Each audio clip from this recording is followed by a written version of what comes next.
Morning, ma'am, sir. Sa inyo, ha. Nagpinta, sigsig, kaya rin mo. Alam, tawag ba ni Sing-Sing mo? Hindi jud kayo siya ay. Hindi jud. Ipa-enjoy ba ito?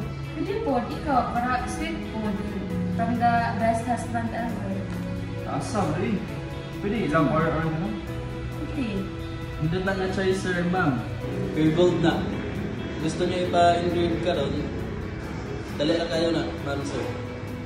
Ay, perfect sir, pero dapat before ang kasal is nano jud ang sing-sing ha.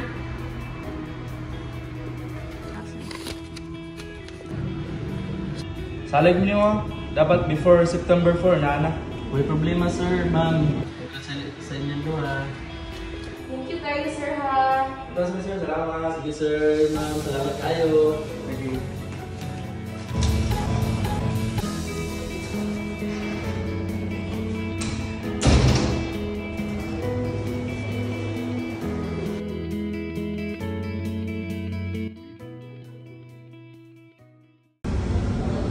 Wala, bagyo. May sa September 4.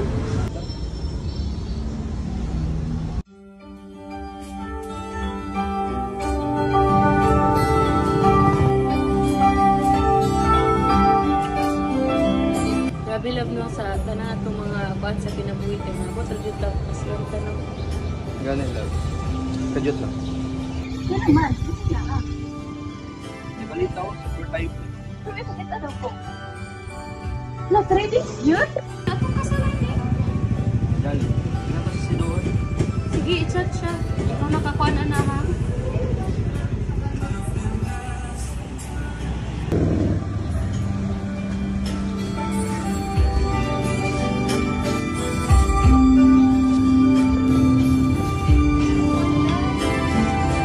Wala ka naman sa kasalan. Abot lagi na.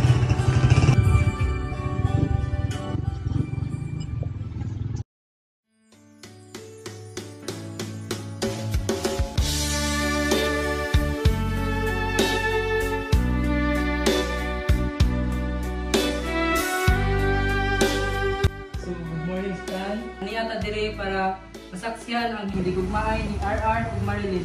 Tubangan sa Dios para ma-witness ang ilang kaminyoan.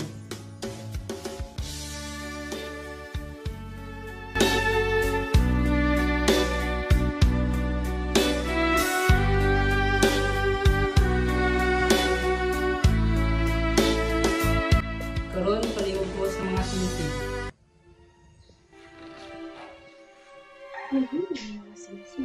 Nakaasin na. Ito, hindi ko na po yun.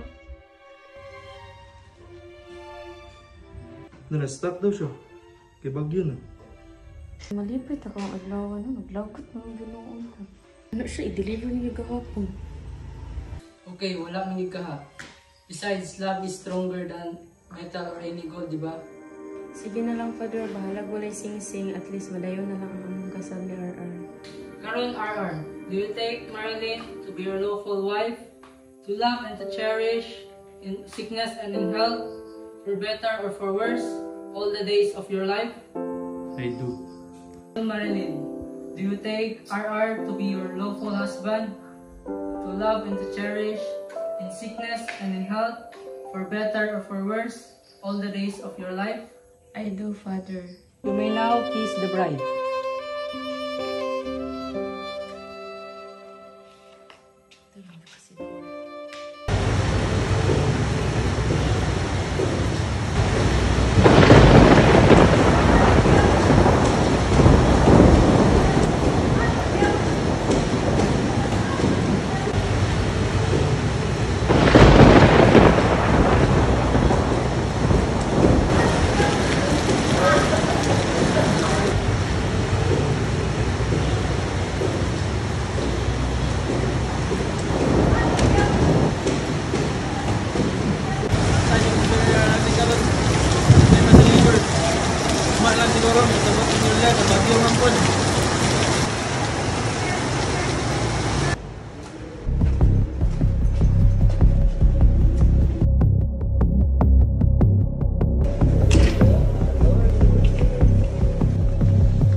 nang gusto kay kung mag-file og kaso ba kay kuan man gud way si Duon ba rin nag-avail mi sa ihang ring then ingna naguna mo siya daan nga ang ring i-deliver niya sa before pang kasal na wala jud niya na-deliver attorney niya ang nahitabo kay wala na jud nahitabo nga na-ring sa amo ang kasal.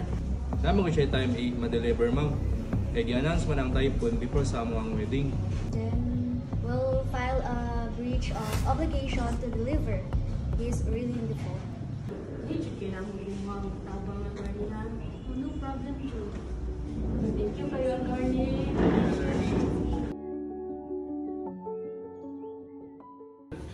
All rise. The regional trial court is now in session with the honorable judge presiding. Please be seated.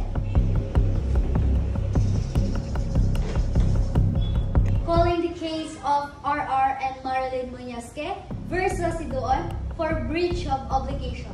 Are both parties ready? Ready for the complainant, Your Honor.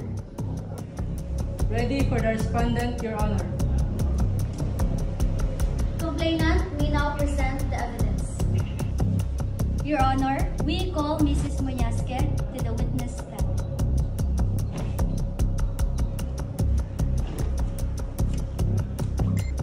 Please place your left hand here and raise your right hand. Do you swear to tell the truth, the whole truth, and nothing but the truth? Yes, I do. Mrs. Muñazque, what agreement did you have with the respondents? I ordered wedding rings to him. He promised to deliver them by September 3. Was the ring delivered on that date? No, it arrived in the next day after the wedding. How did this affect your wedding? It ruined it. I was embarrassed. Everyone was whispering. Did the respondent know the wedding date? Yes, I was reminded him many times. No further questions, Your Honor. Mrs. Muñazque, do you admit there was a typhoon on your wedding day? Yes, but it was announced days before. He could have delivered before the storm, but he chose to delay. No further questions, Your Honor. Your Honor, we call Mr. Muñazque as witness. Place your left hand here.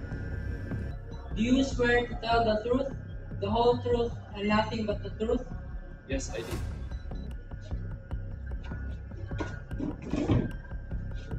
Mr. Muñazque, did Sidoon confirm the delivery before the wedding? Yes. Through text, he said, I bring it early. Was it delivered? No. We got it the next day. Too late.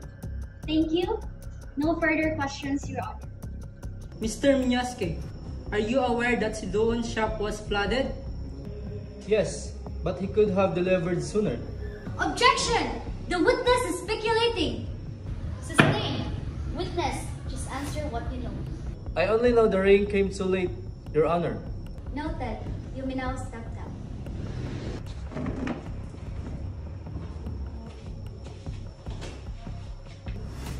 Your Honor, we now call Mr. Sidoon to the stand. Do you swear to speak the truth, the whole truth, and nothing but the truth? I do. Mr. Sidoon, why did you fail to deliver on time? Your Honor, typhoon and thing flooded my area. I finished the ring but I couldn't deliver it. But did you intend to delay? No, Your Honor. I did everything I could. No further questions, Your Honor. Mr. Sidoon, when did you hear about the coming typhoon? 2 days before the wedding. So, you had 2 days to deliver earlier, correct? Yes, but I thought it wouldn't hit us that hard. So, the delay was your decision, not the storms. Objection! The question is argumentative. Overruled. Witness may answer. I miscalculated, Your Honor. questions, Your Honor.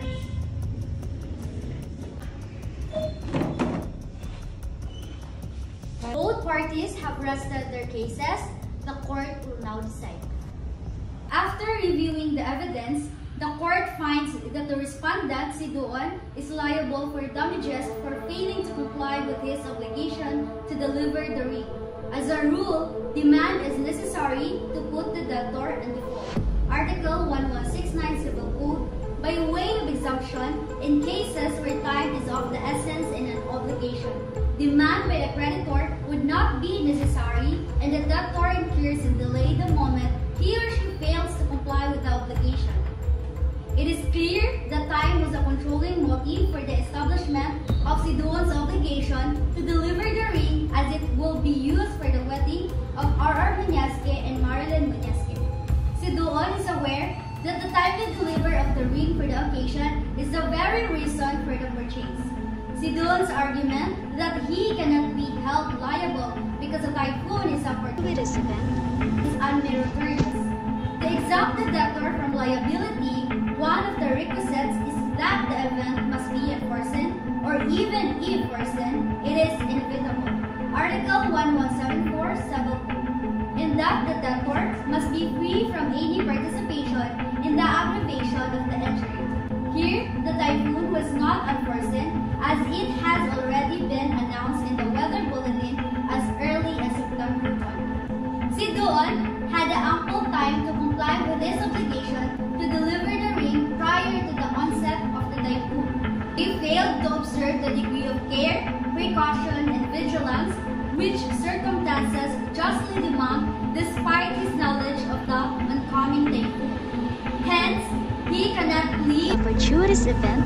as a defense, and he is therefore liable for damages.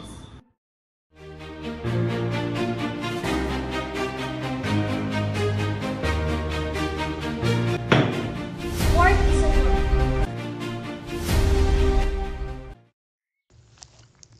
In law, as in life, timing is everything. A promise delayed is a promise broken. Let's go!